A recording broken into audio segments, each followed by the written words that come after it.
My name is Liz Barron. I'm currently at Canada Council for the Arts in the Creating, Knowing, Sharing section. So we operate a little differently than the rest of Council, and we allow in the cultural practices and traditional art practices as well. We have Jackson 2Bears with us today, and Suzanne Kite. And I'm going to do a little intro first and then do their introductions, and we'll continue on. So as Ryan was saying yesterday, we had a little gathering of the group of artists and moderators that are here, and it was a really interesting conversation on language and what the language is within AI and how it works. When Ryan had first invited me to be a moderator, the language that I went to was science fiction, and then how, from yesterday's conversation, to come back from science fiction and go into the machine learning piece. So a little history about how Indigenous arts and contemporary arts across the country has evolved over time. I was one of the founders of Urban Shaman, and Urban Shaman is in Treaty 1 territory, and that's Winnipeg, Manitoba. And part of Urban Shaman being a contemporary space for exhibition, presentation, dissemination. We were also one of the hosts of Cyber Powwow. And so this is in 1996 all the way through 2004.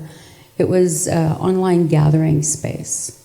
And I don't know if you're familiar with powwows, but a powwow is a gathering, and we dance, we share stories, we meet up with friends, we make new friends and have conversation. And so how the Cyber Powwow worked was they set up a palace. Works were created specifically for in that palace. And artists run centers across the country, not just Urban Shaman and Tribe, which at the time were the two larger of the Indigenous contemporary spaces, but also Obero and other galleries across the country, hosted a space to create this urban powwow style environment where in the 90s at Urban, we only had 2 computers. And so you had to take turns going into, they were in the office, but this group of people to come into the office to engage with all of the other artists across the country and those that were gathering in these spaces and switch out. And, we had food and music and conversations. So that crossover, that language of powwow, cultural powwow, and then bringing it into a cyberspace, and then the works that were created within that cyberspace. And so Suzanne is working with Skawanati and Jason Lewis, and Skawanati and Ryan Rice were one of the original developers of Cyber Powwow. You can still find the information online. I'm not sure if you can talk to anybody anymore, but the palace is still there and some of the works are still there.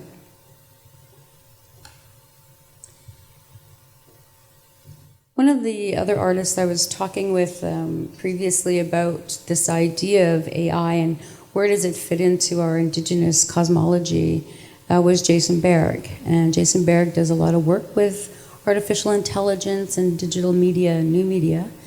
And one of the comments he had said is that the machine is like a paintbrush. For us, it's just another tool to be able to share and tell our stories. And so I kind of envision that space in creating, designing, and dissemination using the machine, much like a paintbrush. So Cosmos Squaw. That was part of the Cyber Powwow. So as we, from the 90s through 2000, we've had several gatherings at the Banff Center for the Arts in looking at creating and the design of early technology using web-based programs. And so Ahasu Isque, I don't even know if I can say his name out loud, I'm sorry, who has passed. was one of the forerunners for drum beats. And so drum beats was another online forum for the nations across the country to be able to come and dialogue about work and art and where that work and art is coming from. Most recently, here actually at SAW downstairs, we had the exhibition Initiative for Indigenous Futures. And so that was looking at the year 2167, and that featured VR, virtual reality works by Dana Goulet, Kent Monkman, Scott Benisonabendin, and Post Commodity. And what was really interesting about those virtual reality spaces that they created was they still brought the traditional culture within it. So it was new ways of hunting, new ways of gathering, new ways of looking at navigating through the stars, but in 150 years using virtual reality. And I just find it an interesting underlay that the works of the contemporary artists are still, have that cultural identity with them. So in setting all of this up, the overarching question I'd like you to think about, not just with our panel, but throughout the day, is what are the narratives that you're collecting through the cosmology of AI and machine learning? One of the machine learning pieces is that idea again of language and translation and what that language is. There's First Nations customary artists that are in BC that are using technology to carve doors. And it's for the art market, which is a whole different stream of partnerships. So this partnership is with UBC forestry professor Chris Gaston and Emily Carr's Brendan Crabtree. They created the BC Coast Aboriginal Doors program, and it's supported by the First Peoples Innovations, which is a nonprofit group that supports scientific research and technology transfer in forestry.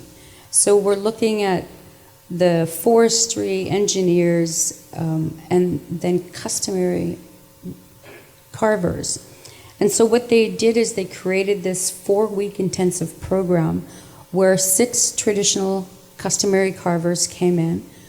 They carved a door and used that door then to go through a CNC machine, and out the other end came another door, and then the artists finish it.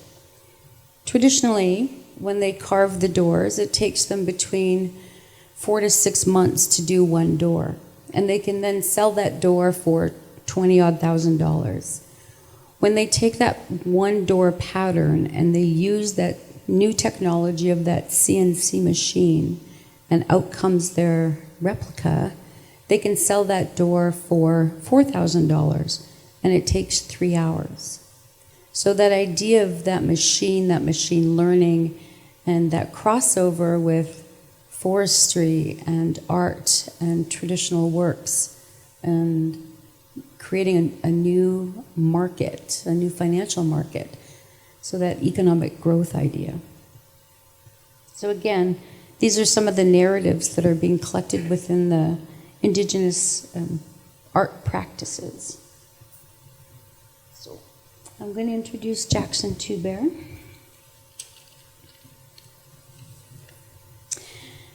Jackson 2Bear is a Mohawk with a multimedia installation performance artist and a cultural theorist from Six Nations, who's currently based in Lethbridge, Alberta. 2Bears holds a BA in Art and Art History from the University of Toronto, an MFA from the University of Victoria, and a PhD in Interdisciplinary Studies at the University of Victoria.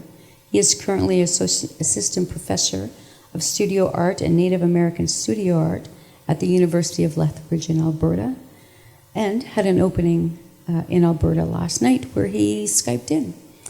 So, Jackson, yeah, double bookings. Do I need to use this mic here? Mm-hmm. Oh, okay.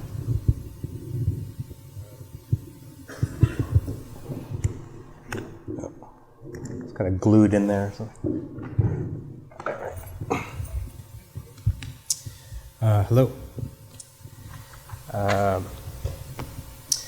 Sego, Skanagoga, Johannes Jackson, 2Bears, Dehini Agawe, Yunyats, Ashwego, Nituageno, Kanyagahaka, Nawaka Hosonta, Dechenawart, Algonquin Territory, Nawe, Nawinagoa. Thanks, everybody. My name is Jackson 2Bears, and I'm a Mohawk multimedia artist from Six Nations. I'm currently living in Blackfoot Territory, Treaty 7, in Lethbridge, Alberta, where I teach at the university there. That's sort of a new move for me. I've been there for the last 3 years, still kind of getting familiar with the territory.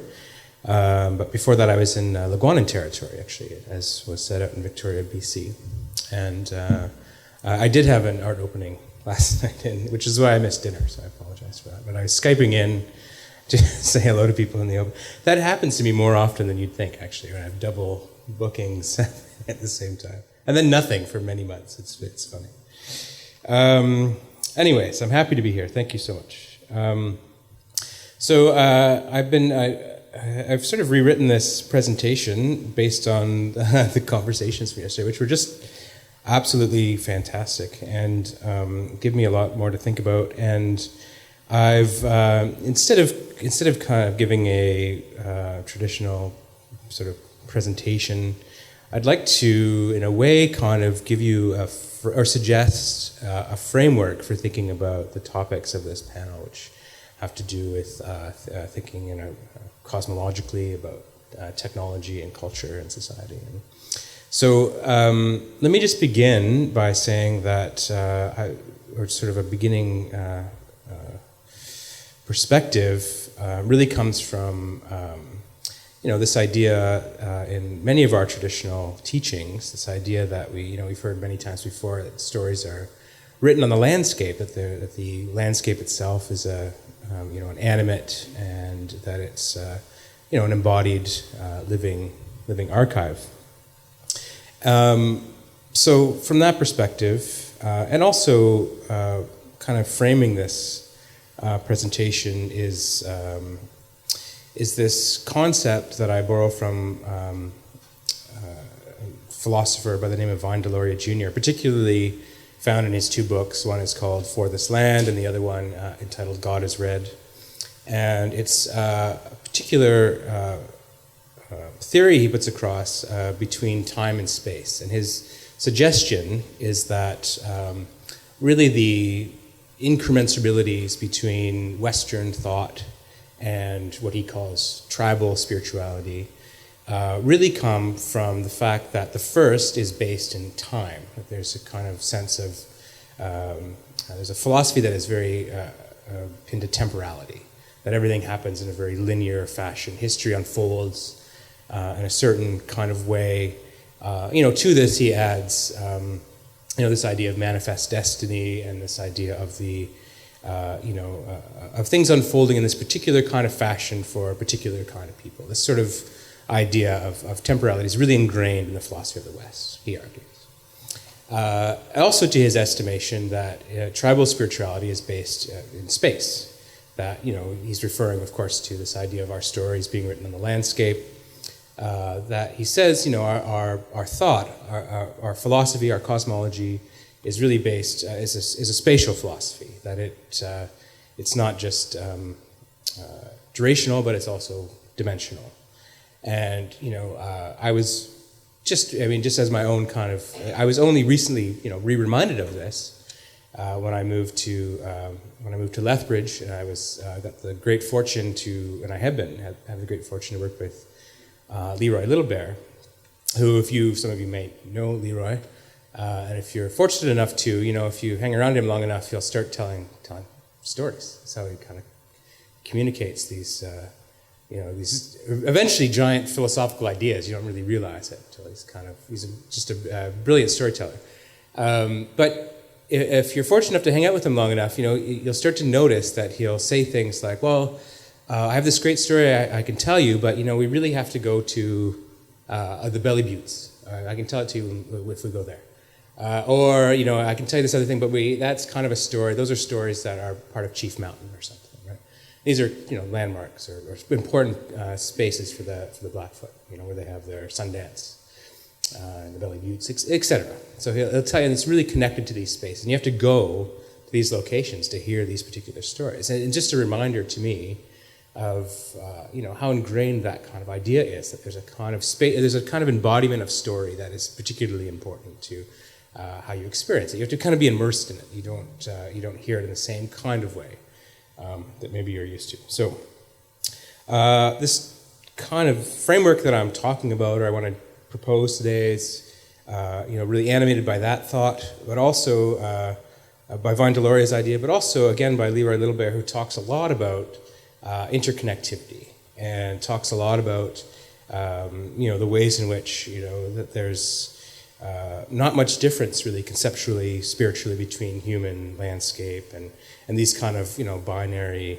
opposites. And people that are familiar with in academia, people familiar with post-structuralist theory, this is like really, it's like listening to Derrida or something. This idea of kind of breaking down these distinctions between mind, body, any of these kind of binary kind of dualisms. It's strikingly similar. So, and on the other sense, I should talk just, I don't want to talk too long about I know it's not an artist talk, but I want to talk a little bit about my practice, because that is mostly what I do. I mostly am an artist, I'm a maker, I produce things, I work in installation, performance, and I asked to have this one slide up, which is just an illustration of a photograph, and that's been altered, that's part of an installation. And I just want to talk really quickly about two different projects. The first is entitled, it's a series entitled For This Land, which is borrowed from, of course, Vine Deloria. For This Land series is a part of a collaborative project between myself and Genya Gahaga Mohawk poet and artist and performance artist Janet Rogers. And we've been working together for the last, almost 5 years now. We met each other actually on the West Coast in the Lewanan Territory, and we kind of felt, it was interesting because both of us sort of simultaneously, I'd been living in Victoria, BC for about 14 years, and she had been living there for about 20 years. And we both had simultaneously come to this point in our lives and our careers that the idea of home became really important. The idea of she's from Six Nations too, I should say. The idea of home became really important. This idea of doing site-specific installation, this idea of land and communicating with land, and this whole notion started to come, became important to both of us. And we kind of decided to do a series of projects that brought us back to Six Nations. The first was a short experimental documentary we made, followed by a number of these projects in this series that had us going to different locations on our home res to do projects. It was really inspired by this idea that the first one we did was at Chiefswood, which is a heritage site in Six Nations. It's the birthplace of Pauline Johnson, famous Mohawk poet.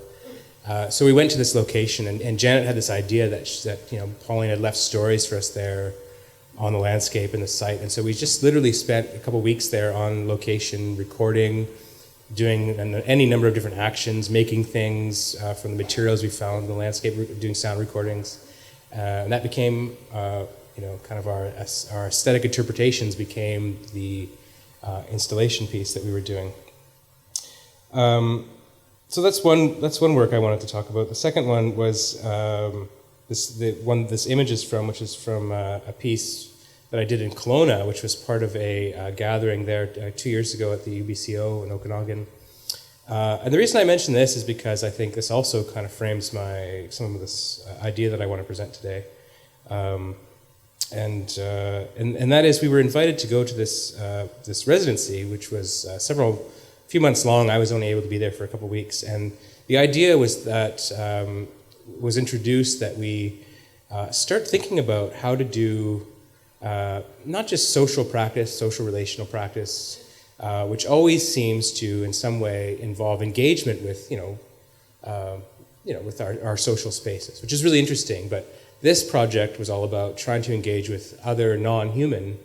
And non-human society. So, as we talk sometimes in Mohawk and in Yankahega, we'll talk about, animal societies, bird societies, the these other kind of, or societies of the tree, the sky, this kind of thing, this idea of doing performance and work and media for those societies rather than just sort of this idea of decentering the human within inside of that kind of concept. So today, how am I doing for time? Okay. Oh, good. Okay, good. I have no concept of time. So, all right. Spatial. It's all spatial. It's not so spatial. So this framework I wanted to talk about, and we had great discussions yesterday, and part of this is framed again in the spatial and the temporal, but it struck me too as we talked more and more about technology and more about our understanding of technology. It struck me that these are cosmological questions, they're theological questions, they're much older questions. And I kind of split my this kind of framework into two different sections. And the first is kind of this idea of technological determinism, which it's an older term, but it's an idea really of really to kind of get at the technological imperative in Canada and in Turtle Island, and this kind of different kind of scope and optic that we have towards technological society. And the other is this concept I'm just kind of developing, inspired by our talks yesterday. It's about technological dimensionalism. That's kind of the other side or flip side of that kind of coin. So what I've been really thinking about the last year or so, I was invited to the Canada Council for the Arts Digital Summit last year, and I was really asked there to kind of speak to how funding in the arts and technology and the technological funding in the arts sector would kind of benefit but it struck me that I had to ask several questions kind of leading up to that, which ended up kind of coming across as sounding like warnings, but really were just sort of meant to be, again, these kinds of frameworks to think about, really when we're asking about the question of technology and what that actually means. And so when I was thinking about that, of course, the first thing that came to mind, and that always comes to mind, and where I'm leading to is this question really between the relationship between technology and power itself. And they are really, to think about the question of technology and technological determinism is really to think about, the story of technology as destiny. And it seems to me that's what really animates, our kind of, our dialogues really about when it comes to technology and culture. And really this idea, really fatally, I believe, to some extent, really has to do with technology that becomes, in a lot of ways, the controlling logic of our cultural destiny. And so, on the one hand, trying to think, not too fatalistically about this kind of what maybe somebody like Arthur Croker, theorist in the area of technology and culture, what he might call maybe a will to technology, inside of a culture that is deeply nihilistic, but on the other hand, a kind of way of thinking about technology that rehearses, in a lot of ways, these kind of, in its worst sense, technology that is in its purest form of kind of sublimation and domination, and these kinds of technologies of colonialism and all these other sort of things that are attached to that, and the relationship between technology and power itself. So, in thinking about this, I was doing a lot of research just last year, and it's still really important to me, this idea about how technological society, technology itself, really inherits, and this is again following Arthur Croker in this idea, but how it inherits at a really fundamental level traditions, Western cultural traditions, Western colonial cultural traditions. And again, these, at the end of the day, all relate back to these ideas of technology of power, technology of erasure, disenfranchisement, colonial technologies of power itself. And these are, extremely troubling to me, again, when thinking about these kind of two different, relationships. And last year when I was just starting some of this research for myself, and I have to admit, too, I'm not a computer scientist, nor do I understand things particularly at the deep level of I like to think that because I do some programming, I like to think I speak nerd just a little bit, but I don't. I'm not fully fluent, But Jason Lewis, who many of you know, came and did a brilliant talk at the University of Lethbridge last year as part of our Crossing Boundaries series, and said a few things that were just so completely striking to me, I guess, that I hadn't really considered before. And they had everything to do with this idea of inherent biases, really at the level of code. And I had been understanding, from a cultural studies perspective and from an artist perspective, these kinds of more social critiques about relationships of power and technology that I was very familiar with talking about. But what I hadn't really understood was, again, really the nitty-gritty of technological systems themselves and of the nature of the code. And I just wrote down, hopefully I can read my own writing, a quote from Jason Lewis, which I think is incredibly important and really gets at what I'm trying to talk about in this framework. And this is the quote. Technologists rarely acknowledge that biases infuse every layer. They are assemblages of biases that reify the imagination of their creators into executable code. This does not receive nearly as much attention as it should. How firmly our computational systems embed a certain worldview, a certain set of assumptions about how humans operate in the world. That we, for instance, separate reasoning from emoting, the human from the animal, that our goal is always to dominate the world rather than to live within it. That's an end quote. So, following from this, I had to come to the conclusion that this kind of concept of technology, and of course, in a way, at the level of code, everything that really animates our entire technological world, if it inherits a particular worldview from a particular culture, a worldview that we must be suspicious of because it is one that has in the past sought to erase, and it's not incompatible with Indigenous culture, but it is one that actively sought to disappear it, right? Actively sought to dominate it or erase it. So what is at stake really when thinking from that perspective about our technological destiny? If it is one, again, that's animated by these kinds of ideologies that have sought in the past to, erase Indigenous peoples. 1 minute, holy hell. Okay, so this last part was really to talk about, on the other hand, the dimensionality of technology, or this kind of other kind of concept. And I wanted to, and maybe we can loop back to this. And I've been thinking about this one thing for at least 6 or 7 years, and it's the first virtual reality piece made by an Indigenous artist, by Lawrence Paul. It was made at the Banff Center in 1992 or 3, I think. It was a virtual reality work, with the old school, with the giant headset you had to kind of put on and immerse yourself into this virtual space. And to me, it was really to start thinking about a different way of thinking about technological spaces. One, of course, that this space that he immersed you in was a Coast Salish longhouse, this sacred space that you were allowed to enter virtually. And I wanted to meditate on that a little bit. I wanted to meditate a little bit on Loretta Todd, who wrote at that time and has written since about Lawrence Paul's work, about how it kind of upsets what she called the ontology of cyberspace, using a term from the early 90s.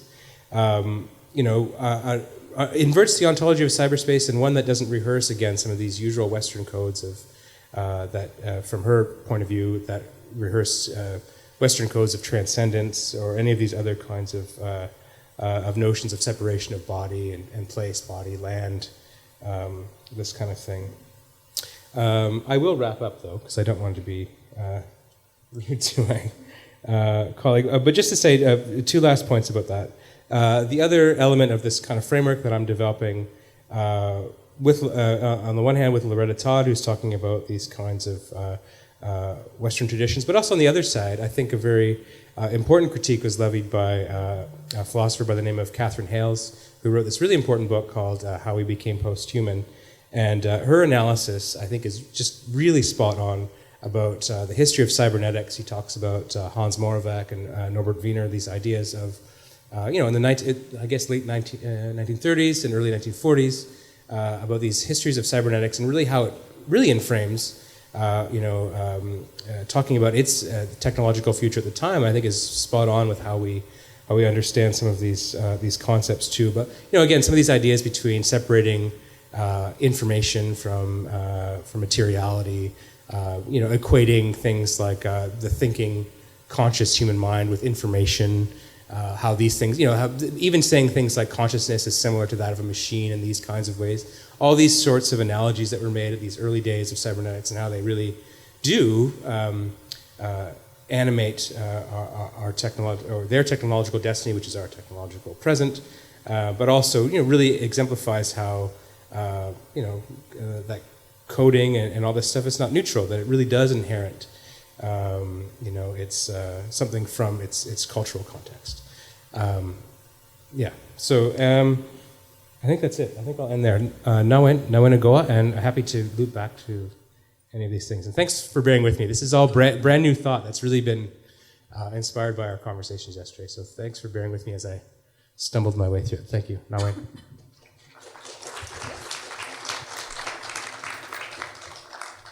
Thank you, Jackson.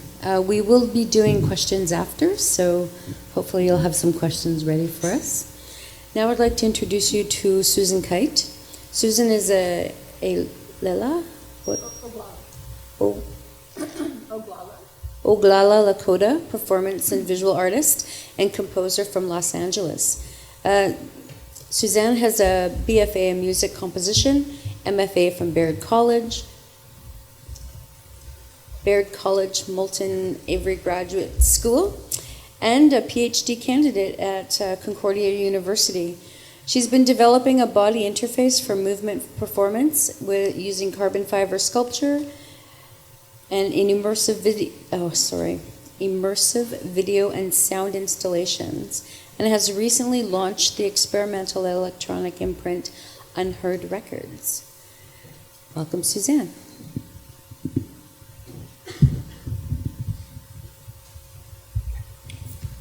I was worried for a second I'd have to run between the computer. All right. I realized I put the wrong title card in here, but it's the name of another piece. It's not just a proclamation about myself. My name is Suzanne Kite, and I make work under my last name, Kite. I want to say first that I'm not an expert in machine learning or artificial intelligence or anything like that, but nor in cultural ways of knowing, especially in Lakota information. I'm still learning. I was born in Los Angeles and grew up in California, and the Oglala Lakota live in South Dakota, so that part of my family still lives in South Dakota.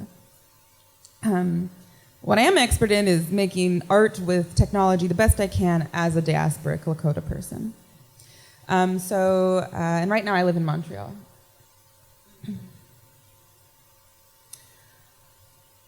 All right. So I just I didn't want to do an artist talk, but I do want to talk about the way I work with technology and the work that I'm doing now and the research I'm doing now and kind of the trajectory through the artwork I have made. So first I started as a violinist, a classical violinist, and then I really wanted to be a klezmer violinist, like my aunt. And at some point I decided that I didn't want to do that anymore. I wanted to compose. But what I was desperate for, and I'm still desperate for, and I don't think I found it yet, is the feeling that when you're playing a concerto, and I only had this feeling twice on stage ever, where you know it so well and it's so deeply ingrained in your hands, in your mind, in your being, you just are gone. You're off the planet, wherever you go. And so that is still kind of the impetus for my the way I compose and compose with the body and technology.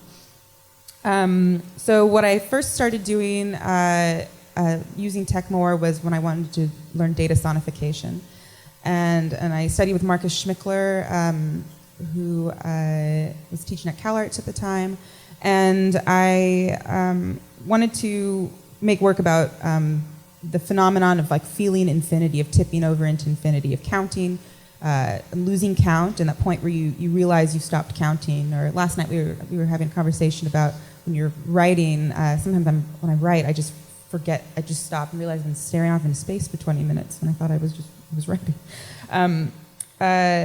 So for example, I'm going to play a little clip. When we hear many tones, at around 80 tones, within the human hearing range, we start to hear white noise.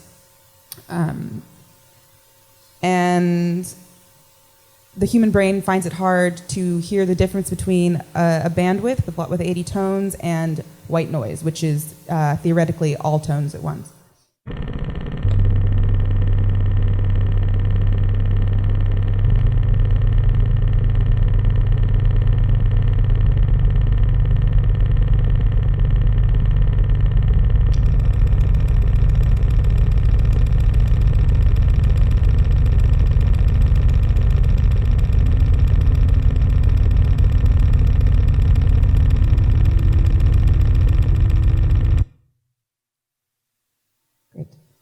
I'm going to be playing videos on and off, so you don't need to lower them all the way every time, because I'm going to play a bunch of them.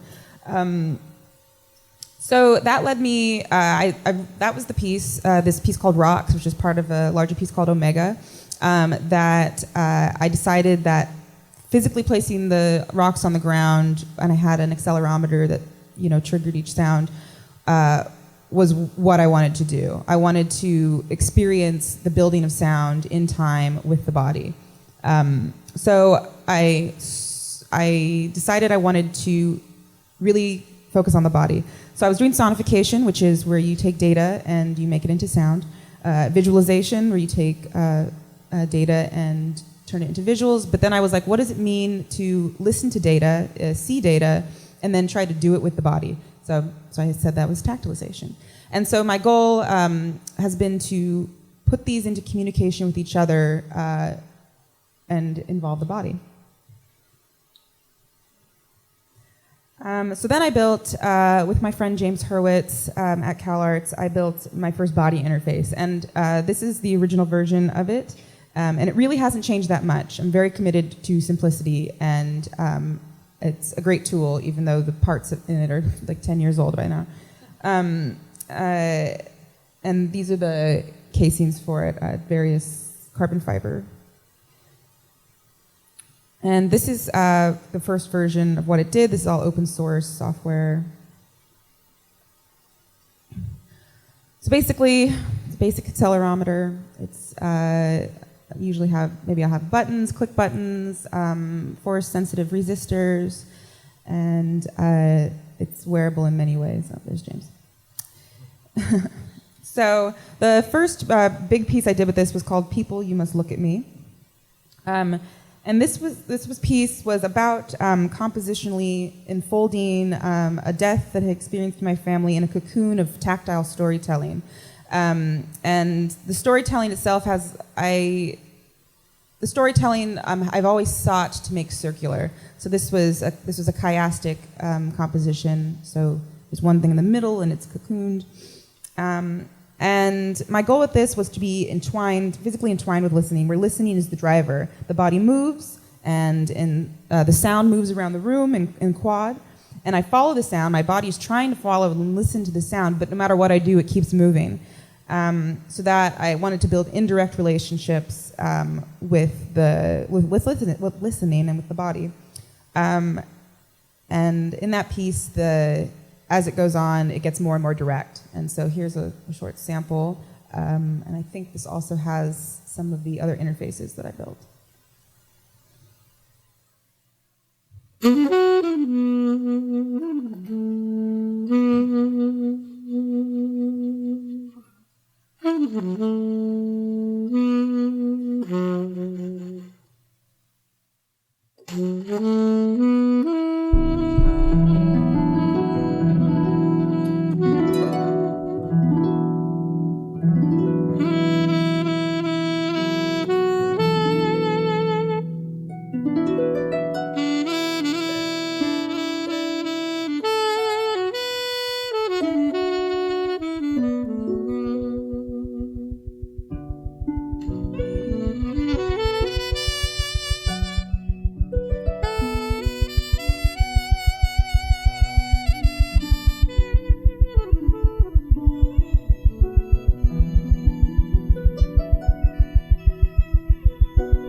So those are wearable, and so people came to the gallery could come wear them and see the 6 streams of data per wearable on the screen. So my piece last year that I made, which was called "Everything I Say Is True," I did it at Bard College, and one of the professors there is Letitia Sonami, and she's amazing, and she made the first hand controller, which is called the Lady's Glove, and she recently got really into machine learning, and she saw the piece that I was doing and the way I was trying to fit in technology, and she was like, "No more direct relationships, like never again. You got to do something different." So I decided to jump in, and do machine learning after this one. But this piece was important to me because I took all the tech out, and I did this piece there's so many parts of it, it's really long, to sketch the outline of our desire. My desire as a Native person, and the audience, often the non-Native audience's desire to see magic, technological magic, and what does it mean to set up the expectation of control, the body controlling technology, and doing magic. And I often think it's equivalent to a coin trick, and sometimes a coin trick is simpler. I'm just going to play it.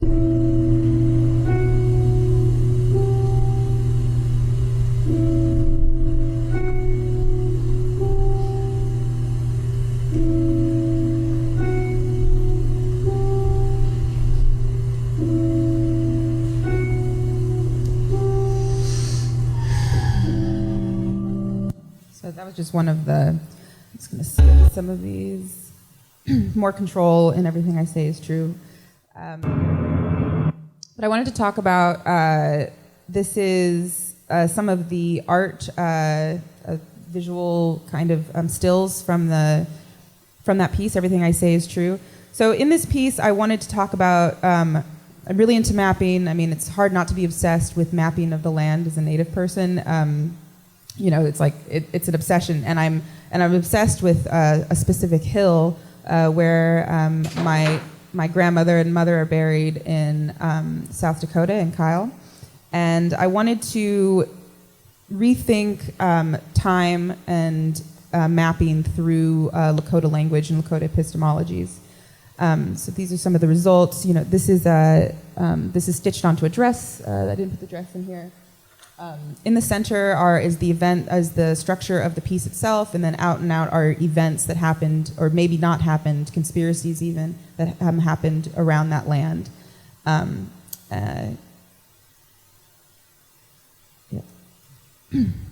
So this is a representation of Minkowski's light cone. I won't go far, that's a whole other talk. These forms of mapping, time, space, events, and history, are communications of data and the transformation of data into visual. And these are very entwined in my wanting to ask what the computer does with data when I am in relationship with the computer on stage. And mapping, to me, is a clear example of Western epistemologies reshaping that which is mapped. Resource extraction, writing of history, and the building of computers reflect an epistemological genealogy. All right, so I'm doing the piece I'm making right now at Concordia. I'm going to perform it here first on March 8th, so really soon. I better finish. And in this piece, I wanted to take what I'm learning about Lakota epistemology and Lakota ontology and apply it to an envisioning of the future, and try my hand at machine learning. So this is my score right now. It's kind of total chaos, but I wanted to commit to a spiral structure in time and in the building of my interface and the building of the computer structure that I'm going to be working with. So I wanted to look for different narrative forms, which also means looking for different narrative forms of time. And it also means asking that my communication with the computer be subtly different each time I go around an iteration of this spiral. And this spiral came out of conversation with Scott Benison at Bandan. So I think this is how it's working right now in this piece. I'm thinking of it as a very tightly round spiral, where the thing that sets off the beginning of the system is what I'm imagining is like a vision or a prophecy, which comes from, how do my people think about the future. And so in this, I tried to set up a system where listening is the core, where I say something, and words is prophecy, and then the computer listens, and then this is kind of a mess because it can be rearranged depending on how I organize. So I say something, goes into the sound, and then I see a visual. And then I move because of what I see, but it can become so tight and so quick that the areas of decision making get dissolved, or at least they get blurred. So this brings me to the core of what I wanted to talk about. Let's see what time. A few more minutes. Which is my research into epistemology, and what I guess I would like to call more often the good red road. Because if you ask my grandfather what it is, you got to walk the good road. So a lot of this research comes from Lee Hester and Jim Chaney's text "Truth in Native American Epistemology," where they say a ceremonial world, in the fullest sense of the term, is an actively constructed portrait of the world intended to be responsibly true, which means one which rings true for everybody's well-being. And this very much relates to what Jackson was talking about. It is a world built on the basis of an ethical, epistemological orientation of attentiveness, or, as Native Americans tend to put it, respect, rather than epistemology of control. Such ceremonial worlds, built as they are around the notion of responsible truth, are not developed piecemeal, but are synthetic creations, adjusted holistically to all concerns that arise from a focus on responsible truth. So Jason Lewis is my advisor at Concordia, and I also loved that talk, his new talk, and I have had the privilege of reading a chapter which is based off that talk, which is forthcoming. So at a recent symposium talk, Jason Lewis, and the subject of his forthcoming chapter, An Orderly Assemblage of Biases, discusses the biases built into computational structures from small to massive scales, and in turn utilizing our indigenous epistemologies to see AI as relations. In a recent email, he said to me, "The goal then is to develop relations that steer us away from enslavement and towards reciprocity and respect." And I also read a lot of Deloria. And Deloria says, which I think is very relevant, lacking a spiritual, social, and political dimension in their scientific practice, it is difficult to understand why Western peoples believe they are so clever. Any damn fool can treat a living thing as if it were a machine and establish conditions under which it is required to perform certain functions. All that is required is sufficient application of brute force. The result of brute force is slavery.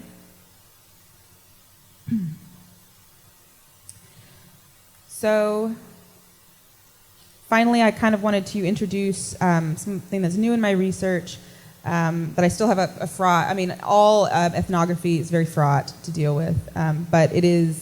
This was pretty relevant and mind-blowing to me recently. So this is I pulled this stuff out of a text called "All My Relatives: Exploring 19th Century Lakota Ontology and Belief" by this man Posthumous, and so I take this with a grain of salt, as most things, but it's very relevant.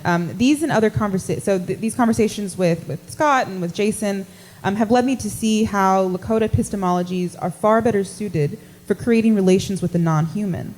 Lakota ideas of the spirit in the non-human are influencing my hopes for working with machine learning and also rethinking the original ideas I had about circular systems. In this text, Posthumous analyzes Lakota ontology through what is called Discolian animism, and I don't really like the term animism, but we've got to go with it, which distinguishes between two purposefully vague and inclusive concepts: interiority, so that's the soul, the spirit, the mind, the will, subjectivity, consciousness, intentionality, and the outside, physicality, body, materiality, manifest form, habitus.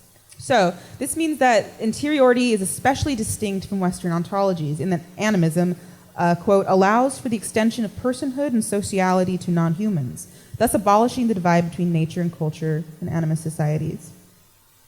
And this includes objects. So on this, I just want to wrap up by looking at this chart. So this word at the top that encompasses everything, wakan, that which makes an individual. I mean, until recently, I thought that just meant holy, just kind of a basic, sacred, holy term. But actually, it means, it points towards interiority. So under this, we've got life, breath, spirit, growth, communication, volition, memory, and the spirit. These are the elements of wakan. This chart, I know it's really tiny words, but just to point out that there's a lot of detail. There's stuff to be pulled out. These are the elements of Lakota interiority according to Posthumous. So Nia and Shiku, life or guardian spirit, are given by this outside force, Taku Shkashka, who's not like the Western god. He's more complicated, he's fallible. Much of sci-fi talks of the magical moment when AI becomes conscious or when man gives birth to AI, like God giving life to man. But Taku Shkashka is not the same as God, and spirits are taken from another place, the stars, and in this cosmology, and most importantly, they have separate guardians with them, so there's multiple spirits involved. Most important to me is that this interiority is given by an outside force. We as humans can only find spirit in things to communicate and have relationship with them. Perhaps spirits are already inside computers. Even if I say the wind is not alive and has no agency, that doesn't mean it isn't so. It's not up to me. So I just wanted to point out, finally, that this chart spans 2 slides. So in this chart, these 3 things, the lives, Nia, Najis, Shiku, they're all wakan, they're holy, or that, and also wakan also means, which is awesome, that anything that can't be understood. I don't think like me not understanding coding and math counts for holiness, but it's okay. But these are the things that are not considered wakan, that are also part of interiority, and those are the mind, will, intellect, consciousness, the heart, feelings and emotions, and strength and power. Those come from other places, which I really thought that was interesting.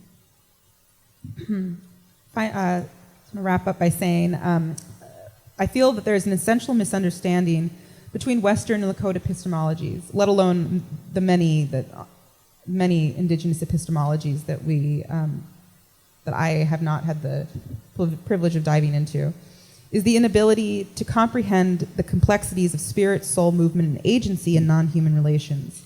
In colonial discourse, the imagining of the indigenous relationship with animals and land is flattened, and therefore questions of agency in other objects is flattened along with them.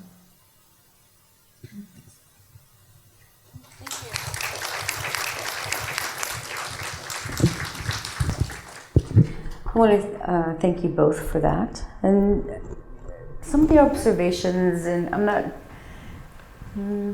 don't know if I don't want to be insular about it, but when we have gatherings of indigenous peoples, and we all talk about our culture in a very contemporary way, and how that translates to, a larger non-indigenous audience. And it's interesting how, like Scott's work, his blueberry pie in Mars, and so that just showed a little while ago here at Saw Gallery, or Saw Video, which is where your work will be in March, so promote Saw.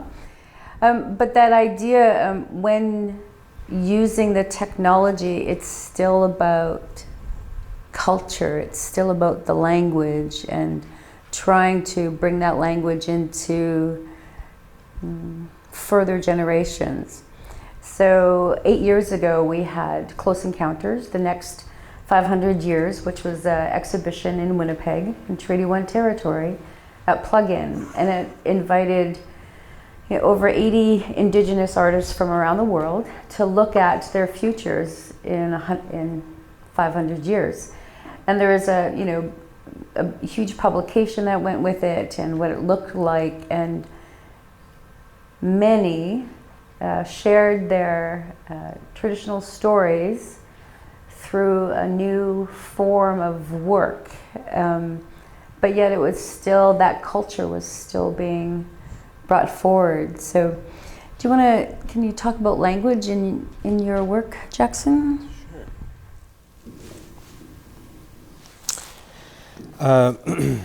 Language in my work, or just in my general thought, in a general kind of process? I'll tell you what I was thinking just recently, or at least overnight, and there's, because it's a huge question, and I am currently in the process of recovering my language, which I didn't have. In fact, our family lost our language when my grandfather and grandmother were in residential school and came home with a new language and didn't speak Ganyagahaga to my parents, and who subsequently lost that, and then of course I didn't have it. And I've been thinking about language and meaning, and because language of course is a whole different way of seeing and looking at the world, right? And I think maybe it's probably an oversimplification to say that in indigenous languages versus Western languages, which are kind of noun-based. I think indigenous languages are verb-based or action-based. I think that in some ways that's a bit of an oversimplification, but I think there's some truth to that. And there's and just even thinking differently about those kinds of concepts makes a huge difference about how one experiences the world. And I think too, like language in that kind of capacity, and speaking about it as I just was about how grandfather goes to residential school, comes back with a different language. That's an experience of language, like it's a recoding of the body. I mean, essentially, right? It's a decoding on the one hand of his Mohawkness, and a recoding with a different kind of language, a language essentially that would essentially kind of fight against the body. This is kind of this, it would take me a little while to recall all of this, but there's this brilliant piece by Frans Fanon who talks a lot about that, about the invasion of a foreign language inside the body and how the body kind of revolts against that. There's a kind of sensibility, I think, about that, and I feel like going through and relearning my language or recovering that is kind of this act of resistance, and about recoding the body back to kind of a different way of being and orienting oneself, right? So I don't know if I deal with language so much, or I have dealt with language so much really overtly in my art practice. I mean, my art practice often has to do with I don't know, all kinds of different things. I'm again interested in spatiality and land and those kinds of issues. But I see now in this process of recovery that's becoming a huge part of who I am and who I will be, and as process, as recoding. So that's what I've been thinking about since, like overnight. I was thinking about that and thinking about how bodily and language are connected. I mean, there's something there maybe to be made if I thought about it more, about what I just talked about. Maybe even thinking through Loretta Todd and Catherine Hales about how these, materiality and material instantiation and its relationship to, or its kind of foreign separation to information and data, that this kind of like strange duality that comes from a certain particular kind of ideology. I don't know. For me, I guess I'm interested now at this moment in thinking about its bodily implications and what language means and that kind of.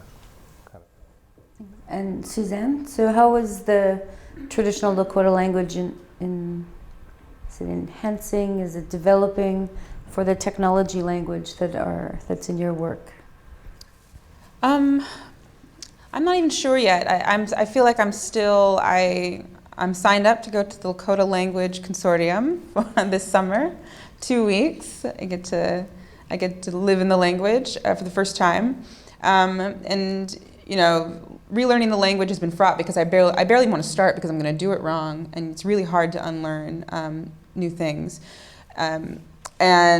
But so right now my relationship is either just in ceremony, so I know some ceremony songs, and otherwise the relationship is with research, with ethnographies that confuse me, but I'm desperate for them. I'm thirsty, and this is like something to drink when it's a desert. So,